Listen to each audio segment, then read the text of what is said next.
সংবিধানের ৭০ অনুচ্ছেদ ছাড়া এখনও উল্লেখযোগ্য অগ্রগতি নেই জাতীয় ঐকমত্য কমিশনের আলোচনায়।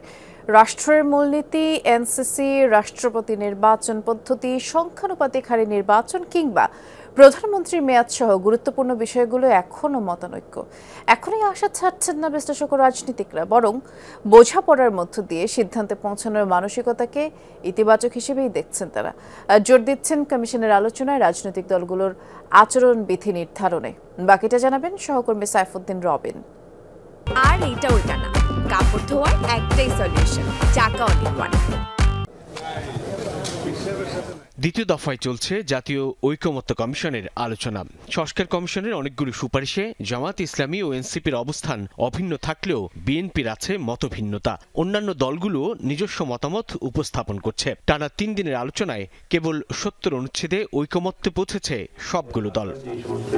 মামলার ইস্যু চলমান আলোচনার মধ্যে আর কোনো বিষয়ে সিদ্ধান্তে না পৌঁছাতে পারলেও রাজনীতি বিশ্লেষক ও দলগুলো এই অগ্রগতিকেই ইতিবাচকভাবে দেখছেন। যদি ৭০ অনুচ্ছেদ নিয়ে যা বলা হয়েছে এটুকু যদি হয়ে থাকে তাহলে তো আমি মনে করি যে না, ভালোই হয়েছে। বাংলাদেশের রাজনীতিতে তো এগুলো হয় না, আর বাকিগুলো হয়নি।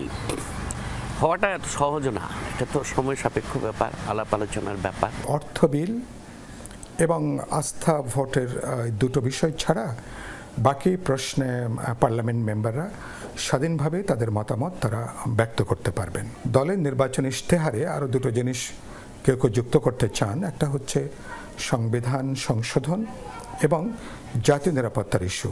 চূড়ান্ত সিদ্ধান্ত না হলেও অনেকগুলো বিষয়ে ঐকমত্যের কাছাকাছি অবস্থানে। নেতারা জানান উচ্চকক্ষের বিষয়ে অধিকাংশ দলই একমত হয়েছে, কিন্তু সংখ্যানুপাতিক হারে তা নির্ধারণ হবে কিনা তা নিয়ে আলোচনা চলছে। এনসিসি নিয়ে বিএনপির রয়েছে বিরোধী অবস্থান। যারা একমত হয়েছে তাদের মধ্যেও বিতর্ক আছে সাংবিধানিক কাউন্সিলের ক্ষমতা ও ব্যাপ্তি নিয়ে। রাষ্ট্রপতি এবং প্রধান বিচারপতিকে এনসিসির মধ্যে যুক্ত না রাখা, যাতে এই দুটো প্রতিষ্ঠান অপ্রয়োজনীয়ভাবে বিতর্কিত না হয়। সশস্ত্র বাহিনীর প্রধান নিয়োগের ক্ষেত্রে এবং অ্যাটর্নি জেনারেলেরও নিয়োগের ক্ষেত্রে রাষ্ট্রপতি নির্বাচন ইলেকটোরাল কলেজকে আর একটু সম্প্রসারিত করা যায় কিনা।